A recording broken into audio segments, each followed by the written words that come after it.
ज्ञान नमो ताहि जाते भये अरहंतादि महान। करि मंगल करि हो महा ग्रंथ करन के काज। जाते मिले समाज सब पावे निज पद राज। पावे निज पद राज। इस भव तरु का मूल एक जानहु मिथ्या भाव। ताको करि निर्मूल अब करिए मोक्ष उपाव। करिए मोक्ष उपाव। मोक्ष मार्ग प्रकाशक नामक यह ग्रंथ है आचार्य कल्प पंडित प्रभा टोडरमल जी साहब की अनुपम रचना। और यहाँ द्रव्यलिंगी के स्वरूप की चर्चा चल रही थी। व्यवहाराभासी का अंतिम प्रकरण है। आखिर द्रव्यलिंगी में ऐसा क्या है कि वो संसार परिभ्रमण करता रहता है, और द्रव्यलिंगी के जीवन में ऐसा क्या है कि वो सम्यक दृष्टि जीव से हीन देखा जाता है। कल एक प्रश्न उठाया था कि साहब आप उसे भावलिंगी से तो हीन कहो, द्रव्यलिंगी को भावलिंगी से तो हीन कहो, बात समझ में आती है, लेकिन चौथे गुणस्थानवर्ती से हीन क्यों कहते हो, पंचम गुणस्थानवर्ती से हीन क्यों कहते हो? ये तो ठीक नहीं है, ये बात तो बराबर नहीं लग रही है। क्योंकि चौथे गुणस्थानवर्ती कैसा भी जीवन जीता हो, श्रद्धान कितना भी मजबूत हो, कितना भी स्वाध्यायी हो, कैसा भी तत्व निर्णय किया हो, कितना भी गहन अभ्यास करता हो, सामायिक करता हो, साधना करता हो, जो कुछ भी करता हो, चतुर्थ गुणस्थानवर्ती घर गृहस्थी में रहता हुआ 16वें स्वर्ग से ऊपर नहीं जा सकता। जीवन पूरा होने पर 16वें स्वर्ग से ऊपर नहीं जा पाएगा कभी मतलब मर्यादाएं उसकी। पंचम गुणस्थानवर्ती प्रतिमाधारी कपड़े वालों की सीमा और मर्यादा 16वें स्वर्ग तक है। 16वें स्वर्ग से ऊपर कोई भी कपड़े वाला व्यक्ति गमन नहीं करता। बिल्कुल अनादि अनंत नियम है ये। कोई सांप भी हो चाहे, यदि वस्त्र धारण किए हुए हैं तो 16 स्वर्ग से ऊपर नहीं जाएगा। 16 स्वर्ग से ऊपर जाने वाला व्यक्ति दिगंबर मुद्राधारी होगा, बिना कपड़ों वाला होगा, पीछी कमंडल वाला होगा, 28 मूल गुणों को निरतिचार पालने वाला होगा 16 स्वर्ग से ऊपर जाने वाला व्यक्ति। अब इससे क्या सिद्ध हो रहा है कि चौथे गुणस्थान वाला तो यहीं तक जा सकता है और द्रव्यलिंगी मुनिराज वहां तक जा सकते हैं। इसका मतलब चौथे पांचवे वाले की तुलना में द्रव्यलिंगी श्रेष्ठ हैं। बोलो, देखो, यदि मैं इसको एक अलग एंगल से, टोडरमल जी जो एंगल बतला रहे हैं, यदि इसके अलावा यदि मैं आपसे बात करूं तो मैं ये कह सकता हूं कि ये जो द्रव्यलिंगी है ये बहुत अच्छा व्यक्ति है। मैं ये कह सकता हूं कि द्रव्यलिंगी की महिमा कम नहीं है। ये द्रव्यलिंगी यदि पलटेगा, यदि द्रव्यलिंगी यदि सुधरेगा, घबराना नहीं प्रमोद जी भाई साहब, द्रव्यलिंगी यदि सुधरेगा, द्रव्यलिंगी यदि बदल जाए, उसका श्रद्धान ज्ञान आचरण अचानक वो पहले गुणस्थान से रहता हुआ सीधा का सीधा 7वें गुणस्थान में जा सकता है, डायरेक्ट 7वें गुणस्थान में। बोलो, इतना पावरफुल है वो। उसका बाह्य आचरण इतना उत्कृष्ट है कि भले ही द्रव्यलिंगी है, 28 मूल गुणों का पालन कर रहा है, भले ही आज पहला गुणस्थान है, लेकिन पहले से 7वां गुणस्थान होने की पात्रता रखता है। पहले से 7वां गुणस्थान प्रकट हो जावे, ऐसी पावर, ऐसी योग्यता, ऐसी सामर्थ्य उस द्रव्यलिंगी के जीवन में है। बोलो, और उसके अंतर्मूर्तवाद में तो मोक्ष की प्राप्ति कर सकता है। ये क्या है भाई साहब ये जनागम। लेकिन इतना होने के बावजूद भी कर सकता है, उसकी बात नहीं कर रहे हैं। प्रेजेंट पोजीशन क्या है ये बतलाइए कि साहब, प्रेजेंट पोजीशन के अंदर भी हम आपको क्या बतलाएं प्रेजेंट पोजीशन भी हमारे को ऐसी दिखाई दे रही है कि वो 9वें ग्रेवेक तक चला जाए, इतना शुद्ध आचरण और जीवन दिखाई दे रहा है कि सुनो सुनो सुनो भैया, प्रेजेंट में यदि अंदर से देखोगे, सूक्ष्म दृष्टि से देखोगे, तो ये जो सिद्धांत की दृष्टि से बात करो तो अभी उसके कषाय करने का अभिप्राय नहीं मिटा है। मान्यता में, अभिप्राय में कषाय बसी हुई है और सम्यक दृष्टि ज्ञानी जीव के कषाय करने का अभिप्राय मिट गया है। सारा खेल अभिप्राय का है। माने सम्यक दृष्टि जीव के जो कुछ भी कषाएं दिखाई देती है, ये चारित्र मोह की कमजोरी की वजह से दिखाई देती है। और भावलिंगी संतों के जो कुछ भी दिखाई देता है, ये उस राग को उपादेय मान रहा है। द्रव्यलिंगी मुनि के अंतरंग अभिप्राय में या दिल के कोने में राग को भला मानने रूप बुद्धि बैठी हुई है। ये मान लीजिए आप, राग को भला मानने रूप बुद्धि बैठी हुई है। ये गड़बड़ है भाई साहब मामला। जो दिखेगी नहीं आपको ऊपर से तो यही दिखाई देगा कितना शुद्ध आचरण है। परिणाम भी निर्मल है, परिणाम भी ऐसे ही है कि नहीं नहीं मुझे अटकना नहीं है, मुझे तो मोक्ष जाना है, मुझे तो मोक्ष जाना है। परिणाम भी इसी प्रकार के हैं, लेकिन अभिप्राय की भूल है, मान्यता की भूल है, मूल में भूल है। मैं गुरुदेव के शब्दों में कहूं तो मूल में भूल है। देखिए बड़ी सुंदर समाधान कर रहे हैं टोडरमल जी साहब। ये कह रहे हैं शुभ करने का अभिप्राय नहीं मिटा है। हमने कल कितने 2-4 उदाहरणों से आपसे बात की थी। जैसे समझ लीजिए वही, जैसे बुखार की चर्चा कर ली, तबीयत खराब की बात कर ली, नुकसान की बात कर ली, कम नुकसान के संदर्भ में टोडरमल जी साहब ने पीछे उदाहरण दे दिया। सब बातों को लगा करके देखिए आप। तबीयत खराब है, कोई बात नहीं, थोड़ी ठीक हो गई है, तो किंचित जो अभी बीमारी है वो बीमारी तो दुख रूप ही है। बीमारी का अंश भी बुरा है, राग का अंश भी बुरा है, रोग का अंश भी बुरा है। देह दृष्टि से देखो तो रोग का अंश भी बुरा है, और स्वभाव दृष्टि से देखो तो राग का अंश मात्र भी बुरा है। राग और रोग माने सम्यक दृष्टि जीव उस राग को रोग समझ रहे हैं, और मिथ्या दृष्टि द्रव्यलिंगी उस राग को उपादेय मान रहे हैं। अरे भक्ति कर रहा हूं यार, कितना अच्छा मजा आ रहा है यार, भगवान की भक्ति में लगे हुए हैं, उसमें उपादेय बुद्धि बैठी हुई है। देखिए, और बड़े गजब के तर्क देकर के इन बातों को यहाँ सिद्ध करने का प्रयत्न कर रहे हैं। बहुत सुंदर और मार्मिक प्रकरण है। अभी देखते हैं, ये संपन्न तो अभी आज ही होगा क्योंकि ज़्यादा लंबा खींचने से भी मतलब नहीं है। तथा द्रव्यलिंगी के योगों की प्रवृत्ति शुभ रूप होती है। अब सुनना, तर्क क्या है, पॉइंट क्या बतला रहे हैं, क्या सिद्ध कर रहे हैं पंडित जी साहब। द्रव्यलिंगी के योगों की प्रवृत्ति, योग और योगों की प्रवृत्ति, आप जानते हैं मन वचन काय को उपचार से योग कहा जाता है। असली योग तो आत्म प्रदेशों की चंचलता है, और आत्म प्रदेशों की चंचलता में निमित्त होने से योगों की प्रवृत्ति को शुभ रूप कहा जाता है। ठीक है ना, बहुत होती है। और आघाती कर्मों में पुण्य पाप बंध का विशेष शुभ अशुभ योगों के अनुसार है। आघातीय कर्मों की बात कर रहे हैं, आपकी योग की स्थिति जिस प्रकार की होगी उसके अनुसार आघातीय कर्मों में पुण्य पाप कर्म का विशेष होगा। इसलिए वह अंतिम ग्रेवेक पर्यंत पहुंचता है, क्योंकि इस द्रव्यलिंगी के योगों में बड़ी पवित्रता है, योगों में दिख रही है, प्रवृत्ति के अंदर पवित्रता दिखाई दे रही है। बाहरी जीवन इतना पवित्र और निर्मल है कि कोई व्यक्ति दूरबीन लेकर के उनकी बुराइयों को देखने का प्रयत्न करे, बहुत सूक्ष्मदर्शी यंत्र से देखने का प्रयत्न करे, तो दैहिक क्रियाओं में रंच मात्र भी कोई दोष नहीं है। इतना इतना देह का आचरण पवित्र है, रंच मात्र दोष नहीं है। देखिए शरीर की प्रवृत्तियों में, तभी तो वह अंतिम ग्रेवेक पर्यंत पहुंचता है, परंतु वह कुछ कार्यकारी नहीं है। अब बोलो, अंतिम ग्रेवेक तक चले गए तो क्या हो गया? ग्रेवेकों के अंदर यदि चले गए तो कौन सा निहाल हो गया, बल्कि लंबे समय तक संसार में अटक करके ही रह गए, सागरों पर्यंत के लिए उलझे हुए ही रह गए। जितने ऊंचे स्वर्ग में गया उतना ऊंचा, उतने लंबे काल तक के लिए संसार रह गया। क्या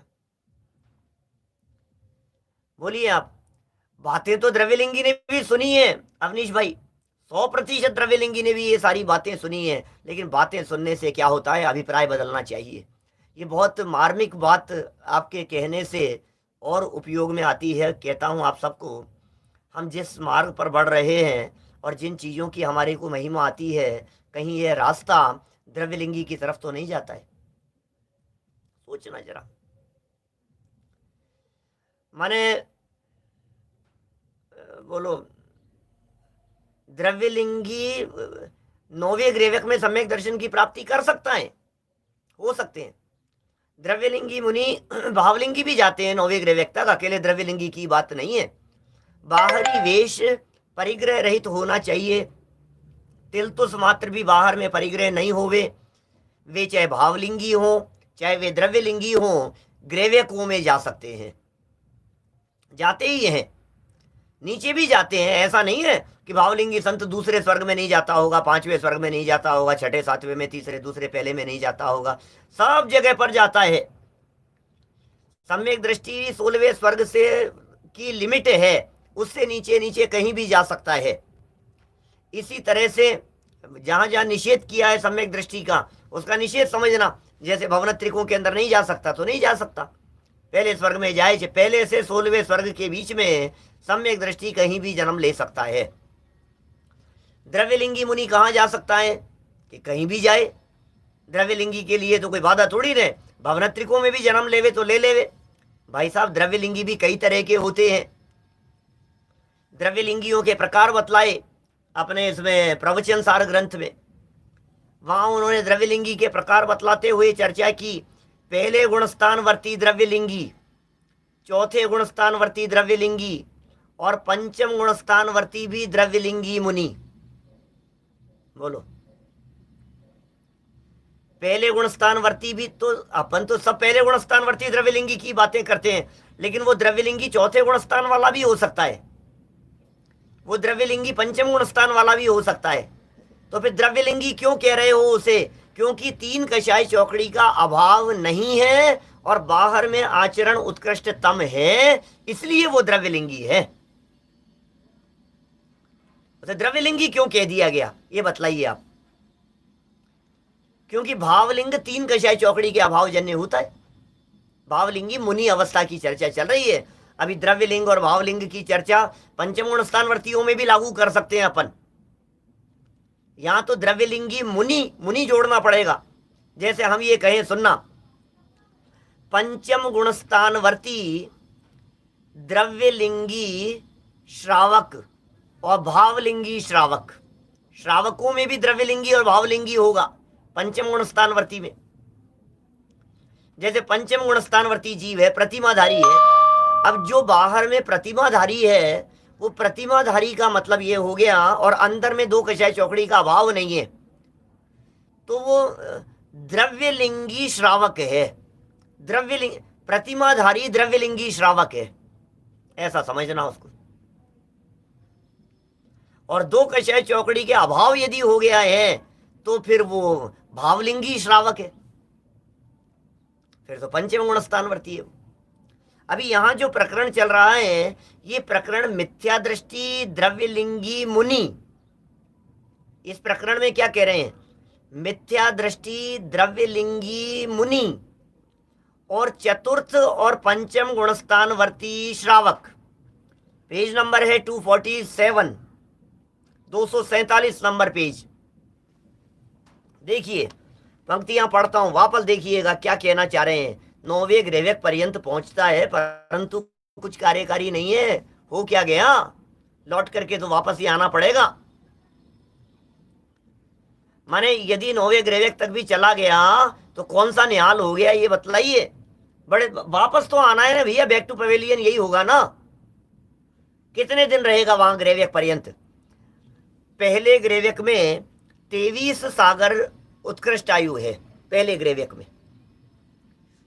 दूसरे ग्रेवक में 24 सागर है, तीसरे ग्रेवक में 25 सागर है, चौथे ग्रेवक में 26 सागर है, पांचवें में 27 है, छठे में 28 सागर है, सातवें ग्रेवक में 29 सागर है, आठवें ग्रेवक में 30 सागर है, और 9वें ग्रेविक में 31 सागर की उत्कृष्ट आयु है। बस ये ग्रेविक तक की आयु बतला दी मैंने आपको। 9 ग्रेविक के बाद में 9 अनुदिशों में 32 सागर की आयु है, और 5 अनुत्तरों में उत्कृष्ट आयु 33 सागर की है। सर्वार सिद्धि की 33 सागर हैं, और बाकी अन्य में 32 प्लस और 33 से माइनस, इतना हो 32 से 33 के बीच में जितनी जिसकी आयु हो वैसा होता है। माने 31 सागर पर्यंत की आयु को इस जीव ने भव परावर्तन करते हुए अनंत बार भोगा है, अनंत बार भुगता है। बोलो आप, 31 सागर तक की आयु स्वर्ग की अपेक्षा से बात कर रहे हैं। नरक की अपेक्षा से बात करें तो 33 सागर तक की आयु को भोगा है। इससे ज्यादा आयु तो किसी की होती नहीं। इसका मतलब स्वर्गों में चला गया, अभी तो क्या जाने की सामर्थ्य है। इस पंचम काल में तो वैसे भी 16वें स्वर्ग से ऊपर कोई जा नहीं सकता। हाँ देखिए, यदि सम्यक दृष्टि और पंचम गुणस्थानवर्ती श्रावक 16वें स्वर्ग तक जा सकते हैं, तो मिथ्या दृष्टि श्रावक भी 16वें स्वर्ग तक जा सकता है। जितेंद्र जी साहब, मिथ्या दृष्टि होवे कदाचित अपन लोगों के बीच में कोई व्यक्ति होंगे बहुत सारे, और कोई सम्यक दृष्टि भी हो और कोई पंचम गुण स्थानवर्ती भी हो, तो मिथ्या दृष्टि भी 16वें स्वर्ग से ऊपर नहीं जा पाएगा, 16वें स्वर्ग तक जा सकता है। अभी इस पंचम काल की लिमिट है। माने इस पंचम काल में कोई भी कपड़ेधारी व्यक्ति, चाहे वो सम्यक दृष्टि हो चाहे मिथ्या दृष्टि हो, मंद कषाय के दम पर 16वें स्वर्ग तक जा सकते हैं। और द्रव्यलिंगी इतना ऊपर जाता है। तो ये प्रश्नकर्ता का प्रश्न इस प्रकार का था कि यार 16वें स्वर्ग तक जा रहा है, आखिर अंदर में कुछ बात होगी ना, तभी तो, नहीं तो कैसे होगा। एक व्यक्ति को गिफ्ट मिला, पुरस्कार मिला 5,000 रुपए का, और एक व्यक्ति को पुरस्कार मिला 50,000 रुपए का, तो आप क्या कहेंगे? आप ये कहेंगे कि जिसको 50,000 रुपए की गिफ्ट मिली है, पुरस्कार मिला है, इसका मतलब उसका काम बड़ा होगा, तब तो इतना पुरस्कार मिला है उसको। भाई सीधी सी बात है ना, इसमें क्या है। थोड़ा सा भी साधारण बुद्धि से कोई व्यक्ति सोचेगा तो यही बात कहेगा, हाँ यार बात तो सच्ची कह रहे हो यार आप, बात तो ये बराबर दिखाई दे रही है। इस व्यक्ति को 5,000 का गिफ्ट मिला, इस व्यक्ति को 50,000 का गिफ्ट मिला। जिसको 50,000 का मिला है, इसका मतलब उसमें कोई तो बात होगी। तो एक व्यक्ति को गिफ्ट में 16वां स्वर्ग मिला और एक व्यक्ति को गिफ्ट में 9वां ग्रेविक मिला, तो देखने में तो यही लग रहा है कि आखिर 9वें ग्रेविक वाले में बात तो कुछ होगी, बात तो ऐसी लग रही है। लेकिन टोडरमल जी ये कह रहे हैं, अरे भैया ये तो झलकती कुछ दम नहीं है इसमें, दूर के ढोल सुहावने जैसे हैं। ग्रेविकों में चला गया तो भी पै निज आत्म ज्ञान बिना सुख लेश न पायो, लेश न पायो। आपको यदि 16वें स्वर्ग की तुलना में 9वें ग्रेविक की महिमा आ रही है, इसका मतलब परावलंबी महिमा आ रही है। आपको यदि 16वें स्वर्ग की तुलना में यदि 9 ग्रेविकों के अंदर वो बाहरी अहमिंद्रों की महिमा यदि आ रही है, तो इसका मतलब ये है आप उस परिस्थिति से सुख मान रहे हो, और यदि वे परिस्थितियां छीन ली गई तो महादुखी हो जाओगे, और छीन ली जाएगी। आगे लिखा है टोडरमल जी ने इसी ग्रंथ में, आगे चल करके 265 नंबर पेज पर चर्चा है, नीचे लास्ट पैराग्राफ। ओहो देखो परिणामों की विचित्रता। क्या कोई व्यक्ति 11वें गुणस्थान तक जाकर के नीचे गिर जावे, ये तो विचित्रता के काम है। निगोद तक चला जाए, वहां तक चला जाए, ग्रेविकों पर्यंत घूमे फिरे, क्या हो गया ग्रेविकों में चला गया तो आजा वापस। कहां घूमेगा? ग्रेविकों से आ जाएगा वापस मनुष्य पर्याय में, क्योंकि ग्रेविकों के अंदर जो जीव होते हैं वे जीव वहां से आयु पूरी हो जाने के बाद में तिर्यंच गति में नहीं जाते। नरक में तो कोई देवगति का जीव नहीं जाता, वे सब मनुष्य ही बनेंगे। लेकिन मनुष्य बन के फिर आगे क्या करेगा? फिर बंद करके फिर तिर्यंच हो जाएगा, फिर एक इंद्रिय में चला जाएगा। माने संसार परिभ्रमण अभी रुका नहीं है, संसार परिभ्रमण का अंत नहीं आया है। ये ग्रेविकों पर्यंत पहुंच तो गया, लेकिन कार्य कुछ नहीं हुआ। तेरा क्या भला हो गया ये बता, तुझे क्या मिल गया? तुझे उसमें क्या आनंद आया ये बतलाइए। क्या आपने यदि कहीं ऐसा सुना है कि इस पंचम काल में 5वें स्वर्ग से ऊपर नहीं जाता, तो आप उसमें करेक्शन करके ये सुधार कर लीजिए कि इस पंचम काल में जन्मा हुआ जीव 16वें स्वर्ग तक जा सकता है। मैं बताऊं ये भ्रम कहां से खड़ा हुआ है? कहीं किसी के द्वारा कह दिया गया होगा, प्रचारित हो गया, फिर वो डुप्लीकेट हो जाती है, मल्टीपल हो जाती है, ये सारी बात। मैं अभी गाथा नंबर तो तुरंत मेरे क्लिक नहीं कर रहा है, मेरे गाथा नंबर भी बतला सकता हूं मैं आपको देख करके, बिना देखे भी याद आ जाए। देखो तो अभी अपने इसमें अष्टपाहुड़ ग्रंथ, और अष्टपाहुड़ ग्रंथ में कुंद कुंदाचार्य देव ने बहुत स्पष्ट शब्दों के अंदर कही है ये बात। क्या कही है? कि ये जीव, जो जीव हमारे को यहाँ सामने दिखाई दे रहा है, इस पंचम काल का जीव, ये पंचम काल वाला व्यक्ति ये जा सकता है लोकांतिक देवों में उत्पन्न होकर, वहां से जन्म लेकर अगले भाव में ये जीव उसकी प्राप्ति कर सकता है। किसकी? निर्वाण की प्राप्ति कर सकता है, ये लिखा है। अब इस बात को जब वहां लिखा तो हम तुरंत उस बात को पढ़ करके ऐसा समझते हैं कि जैसे समझ लीजिए आप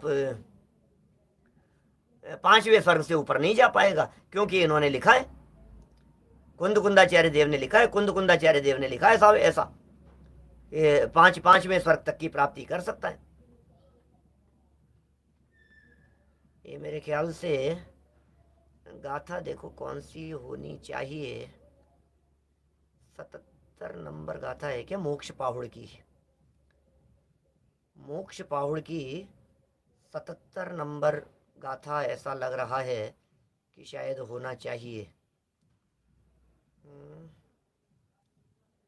देखो दिखाता हूँ आपको, वहां से ये भ्रम खड़ा हुआ जगत के जीवों को। 77 नंबर गाथा है, बिल्कुल सही है। मोक्ष पाहुड़ है अष्ट पाहुड़ में, कुंद कुंदाचार्य देव का लिखा हुआ ग्रंथ। मैं आपको गाथा पढ़ता हूं,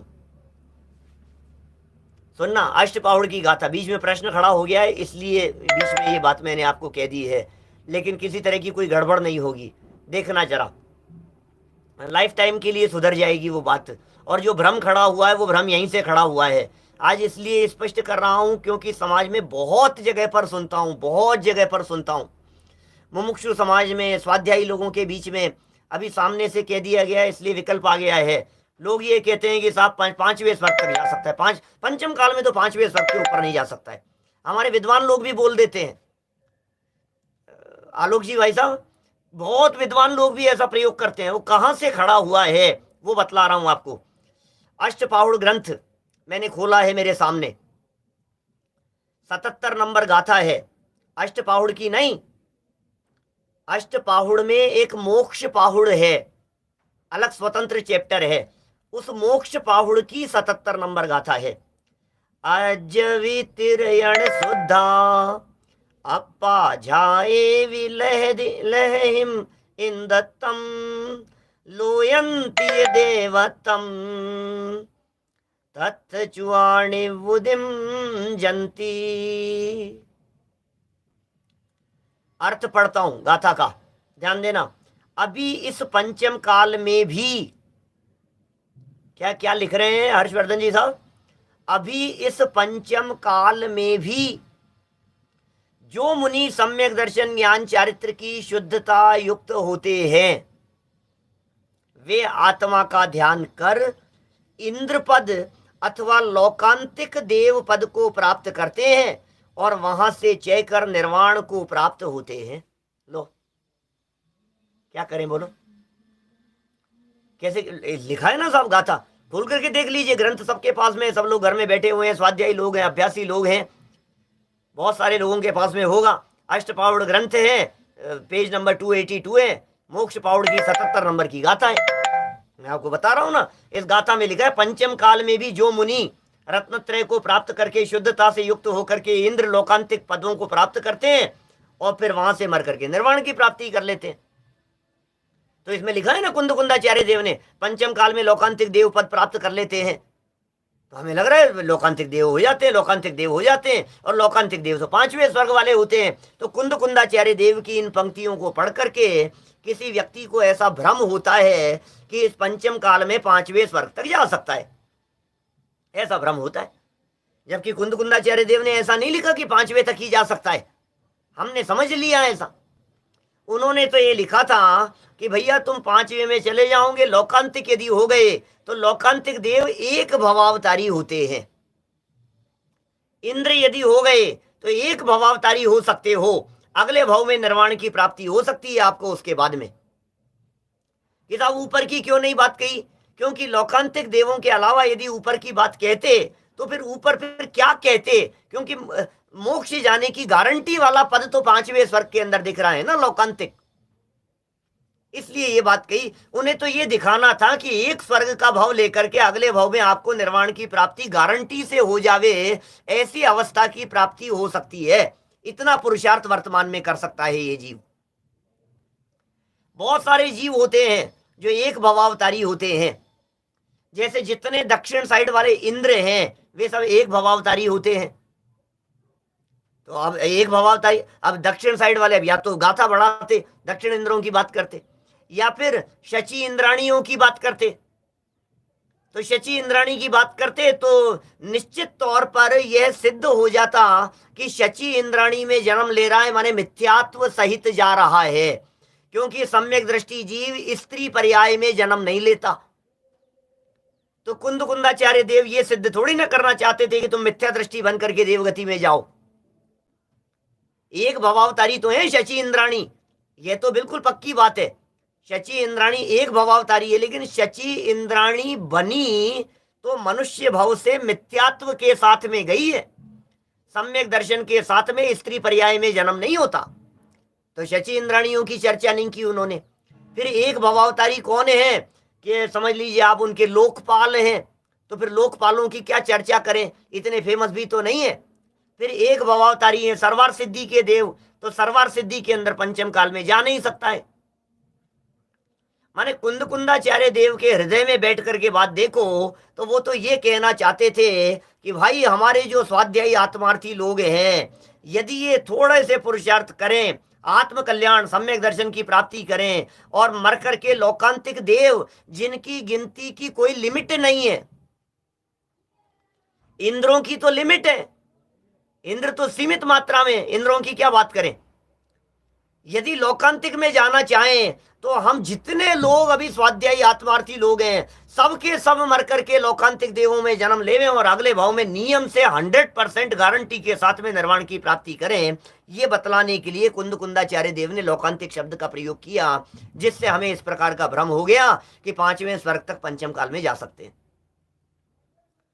जबकि कितने स्वर्ग तक जा सकता है और कौन से नरक तक जा सकता है, ये गोमठ सार कर्म कांड में 31-32 गाथा में नेमिचंद्र सिद्धांती देव ने सहनन की अपेक्षा से चर्चा की है। बिल्कुल सिद्धांत में ये वाक्य है कर्णानुयोग की विवक्षा से कि यह जीव 16वें स्वर्ग तक जा सकता है पंचम काल का ये जीव। 3 सहनन बतलाएं, अंतिम 3 सहनन है यहाँ इस पंचम काल में। तो बिल्कुल जो छठे सहनन वाला है वो जीव जा सकता है 8वें स्वर्ग तक, छठे सहनन वाला। उससे ऊपर बढ़े 5वें नंबर के सहनन वाला जो जीव है वो जा सकता है 12वें स्वर्ग तक। उससे ऊपर चले तो चौथे नंबर के सहनन वाला जो जीव है वो जा सकता है 16वें स्वर्ग तक। तो हमारे यहाँ इस पंचम काल में वर्तमान में ये चौथे नंबर वाला सहनन है, ऐसा मान के चलिए आप। इसलिए 16वें स्वर्ग तक की लिमिट है। आगे मैं समझता हूं विषय बीच में उठा था तो उसको हमने पूरा कर ही लिया, कोई किसी तरह की कोई शंका आप लोगों के चित्त में नहीं बची होगी। चलिए वापस आ जाते हैं अपन। तो ये तो कह रहे हैं अभी तो नहीं, इस पंचम काल में तो नहीं, तुम यदि कदाचित ग्रेवेक पर्यंत भी यदि चले गए तो भैया कुछ बहुत बड़ा काम नहीं हो गया है। ग्रेवेकों में भी चले गए तो कोई क्या हो क्या गया, मिल क्या गया यार, दम क्या है इसमें, वो दशा भी छीन ली जाएगी क्या। आगे चलते हैं। क्योंकि अब सुनना और बड़ी गजब की बात, क्योंकि अघातिया कर्म आत्मगुण के घातक नहीं है। अभी अघातिया कर्मों के अंदर विशेष हो रहा है यहां पर, तो है अघातिया कर्मों में विशेष दिखाई दे रहा है। सब कुछ परिणामों के आधार पर हो रहा है, योगों के आधार पर हो रहा है, मन वचन काय की क्रियाओं के आधार पर हो रहा है, प्रवृत्तियों के अनुसार कर्म बन रहे हैं। अघातिया कर्मों में ये सब हो रहा है। और अघातिया कर्म जो है ये आत्मगुण के घातक नहीं है। उनके उदय से उच्च नीच पद प्राप्त किए तो क्या हो गया? अघातिया कर्म के उदय से, अघातिया कर्मों के उदय से ऊपर चला गया। पुण्य का उदय था विशेष तो ऊपर चला गया, और अघातिया कर्मों के ही पाप कर्म का उदय आवे तो नीचे चला जावे। कुछ नहीं है दम, वे तो बाह्य संयोग मात्र संसार दशा के स्वांग हैं। ओहो, स्वांग है भाई साहब, क्या सुंदर बात कहते हैं टोडरमल जी साहब। स्वांग है, कुछ दम नहीं है। स्वांग धरता को देखे तो कल्याण होवे, स्वांग धरता को तो देखता नहीं है। मुखौटे बदलता है, चेहरे बदलता है, वेश बदलता है। फैंसी ड्रेस कंपटीशन में हिस्सा लेता हुआ कभी क्या बदल करके आता है, कभी क्या बदल करके आता है। अरे कपड़े बदल रहे हैं भाई, कपड़े बदल रहे हैं।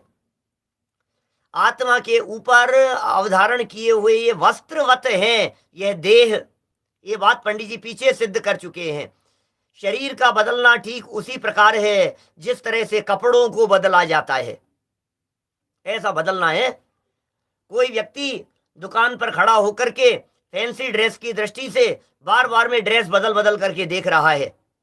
कोई व्यक्ति, ये मुखौटे आते हैं ना, बार बार में किसी दुकान पर चढ़ करके खड़ा होकर के मुखौटे बदल बदल करके देख रहा है। अब कैसा दिख रहा हूं? कांच सामने लगा हुआ है और मुखौटे लगा रहा है। कभी हाथी का लगाता है, कभी घोड़े का लगाता है, कभी बंदर का लगाता है, कभी शेर का लगाता है। मुखौटे बदल रहा है इस तरह का, और चेहरा देखता जा रहा है। अब मुखौटे बदलते बदलते बदलते बदलते हुआ क्या कि वो मुखौटे इतने बदल लिए कि मुखौटों के पीछे छिपा हुआ असली चेहरा ही भूल गया।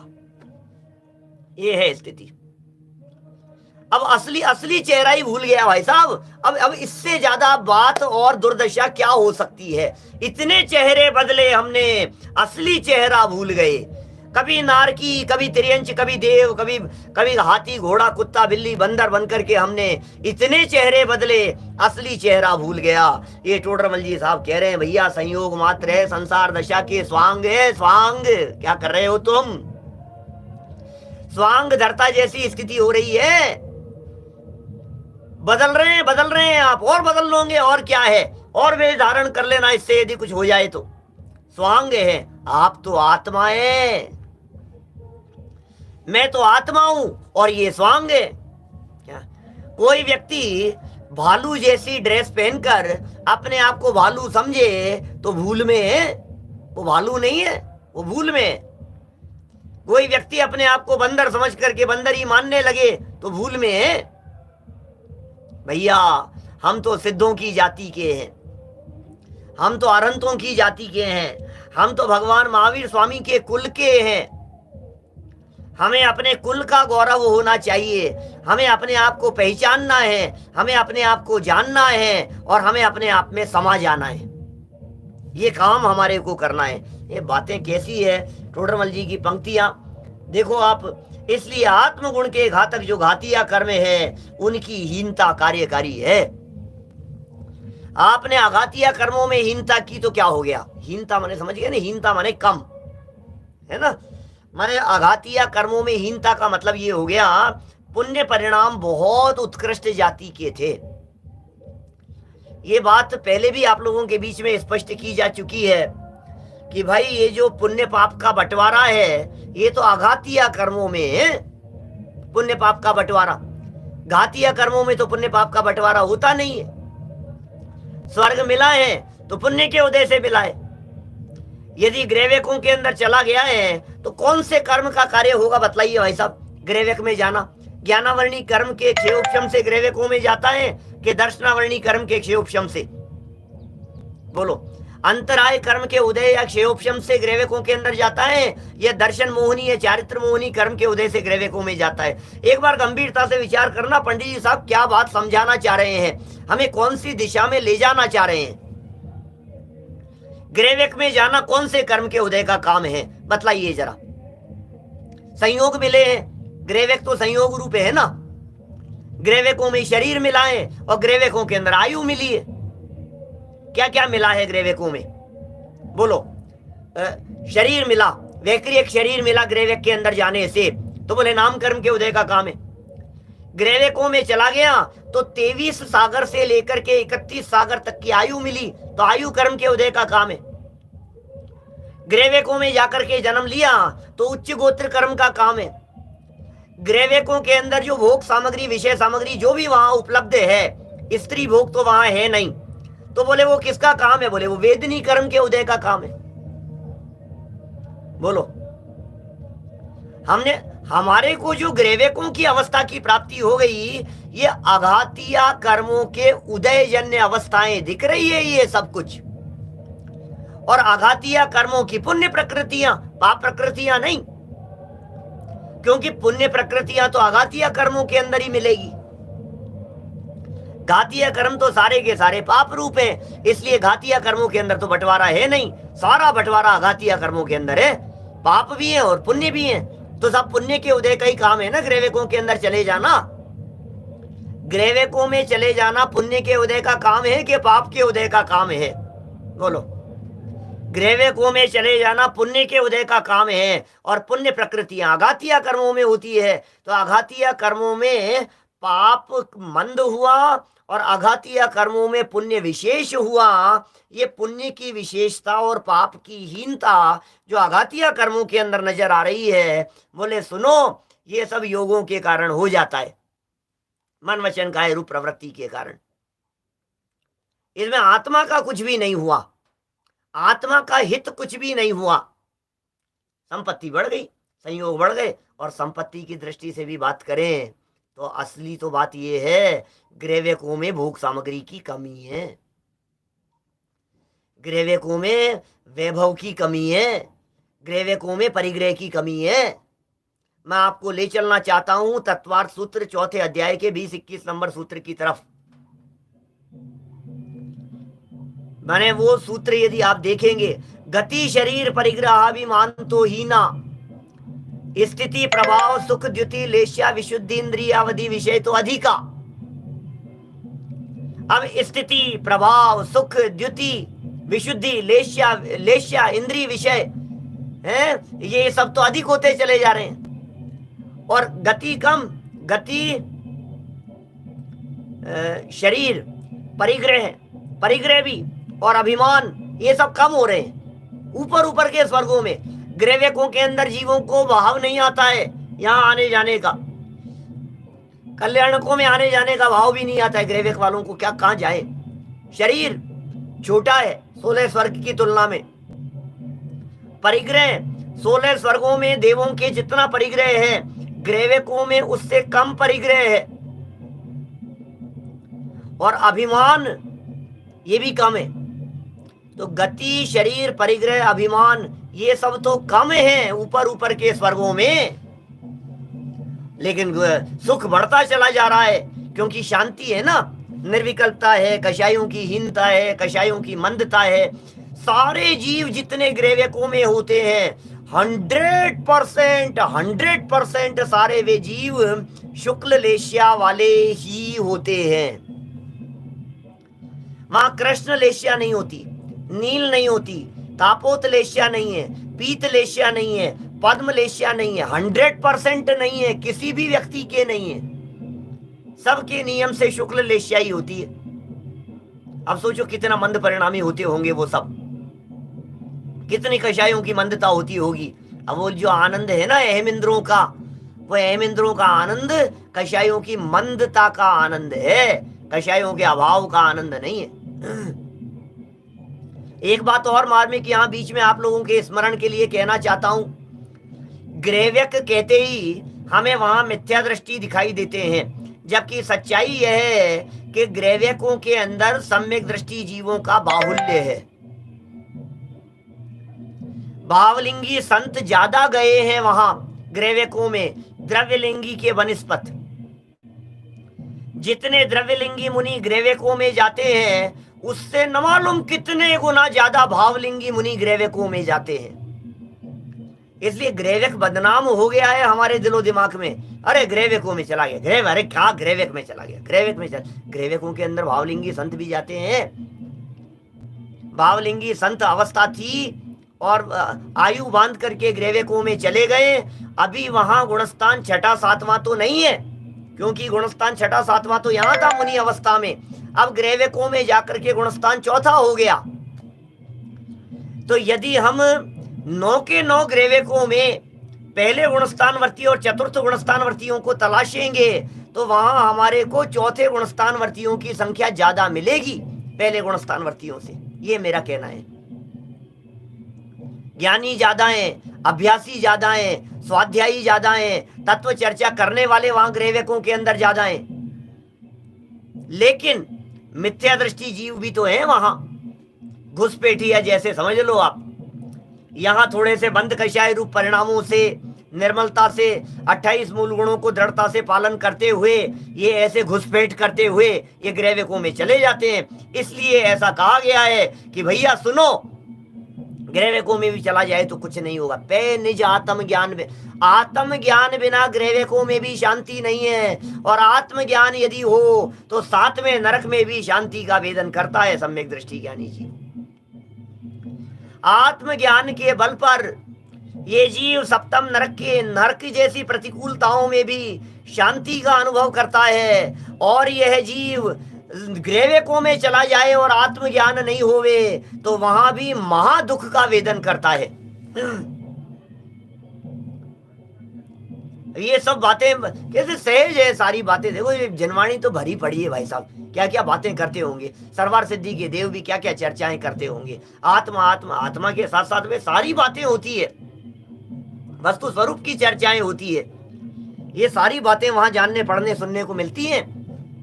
ग्रंथ लेकर के तो नहीं पढ़ते हैं, लेकिन तत्व चर्चा तो करेंगे ही ना। जो भावलिंगी संत अवस्था से मर करके वहां गए हैं वे वहां जाकर के भी क्या करते होंगे। आखिर ग्रेवेक के जीवों को दिव्य ध्वनि सुनने जाने का परिणाम नहीं आ रहा है, इतना गमन करने का परिणाम नहीं आ रहा है, तो ये क्या कर क्या रहे हैं वे वहां पे। स्त्रियां है नहीं, भोग है नहीं, विलासिता बाहर में होगा। सबके सब एमिंद्र हैं, सब बराबर योग्यता वाले हैं। लो पहले ग्रेवेक के अंदर चले गए तो कोई एक राजा होगा और दूसरी प्रजा होगी, ऐसा भेद नहीं है वहां पर। ग्रेवेकों में सब एक जैसे लेवल वाले जितने जीव हैं वहां ग्रेवेकों में, पहले ग्रेवेक में हर ग्रेवेक वाला व्यक्ति सब एक समान वैभव वाला, एक समान योग्यता वाला, समझ लीजिए एक समान लगभग अवधि ज्ञान का लेवल एक जैसा सा दिखाई देगा। क्षयोपशम जन्य है, यद्यपि भाव प्रत्यय भी है, लेकिन भाव प्रत्यय होते होते पूज्यपाद आचार्य देव ने लिखा कि वो भाव प्रत्यय भी क्षयोपशम साथ में होता है। तो सबके अवधि ज्ञान, सबका रुचि परिणाम तो सबके अलग अलग है ना, लेकिन लगभग। तो यहाँ ये कह रहे हैं कि ये जो आघातिया कर्म है, उच्च कुल और नीच कुल की, उच्च पद और नीच पद की प्राप्ति हो गई, आत्मगुण का घात तो होता नहीं है, या घातक कर्मों के अंदर हीनता अधिकता तो हुई नहीं है। और उनसे भाई ये संयोग मात्र दशा के ही ये सब स्वांग हैं, ऐसा जानना चाहिए। और आप कौन है? ये सब दशाएं तो स्वांग थी, और मैं कौन हूं? ये सारी दशाएं तो भेष मात्र है, स्वांग मात्र हैं, और आप तो आत्मा है, मैं तो आत्मा हूं। इसलिए आत्मगुण के घातक जो घातिया कर्म है उनकी हीनता कार्यकारी है। ये ग्रेवेकों में जाने वाला व्यक्ति, ये द्रव्यलिंगी मुनि, ये मूल गुणों का पालन करने वाला मुनि, ये आत्मा की इसे खबर नहीं है, और घातिया कर्मों की हीनता इसके हुई नहीं है। क्या बोलो?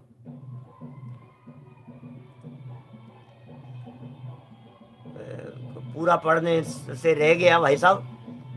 कुछ आप एक्सप्लेन के बारे में कह रहे थे अविनाश जी भाई साहब, कुछ मैसेज आपका था लेकिन मैं पढ़ नहीं पाया। आप मेरे को मैसेज डाल दीजिएगा जो भी हो।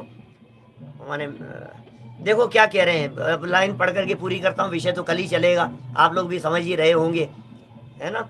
लेकिन ये सारी बातें मेरे को कोई, मैं विकल्प पूर्वक तो बैठता नहीं हूँ। मेरा विकल्प तो ये था कि मैं इस विषय को आज पूरा कर दूं, लेकिन अपना कंट्रोल चलता नहीं है भाषा वर्गणा के ऊपर। सच्चाई यही है, ये भाषा वर्गणा पर हमारी चलती नहीं है, और हमें भी पता नहीं होता है कि हम क्या बोलने वाले हैं, क्या बात निकलने वाली है।